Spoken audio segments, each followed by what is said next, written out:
Beautiful day to get out and ride today. I met with our son, Justice. I was on the 2016 Street Glide, and he was on an SV 650. And we took a ride up through Middle Creek Wildlife Management Area.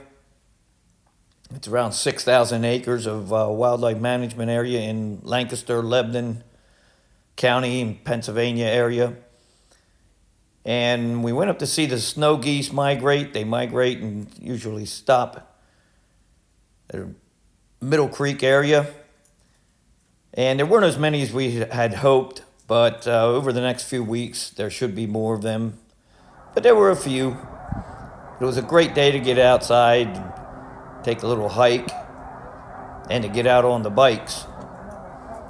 After we left Middle Creek, we took the back roads home. It's just a beautiful day to ride, and I met up with PJ, and we went down to Rawlinsville Brickhouse in the Holtwood, Pennsylvania area. Great little restaurant, bar. They have excellent food. Hopefully you had the chance to get out and about today and get out on a motorcycle or hike or something, because it's February in southeast Pennsylvania and it was 40 degrees and sunshine.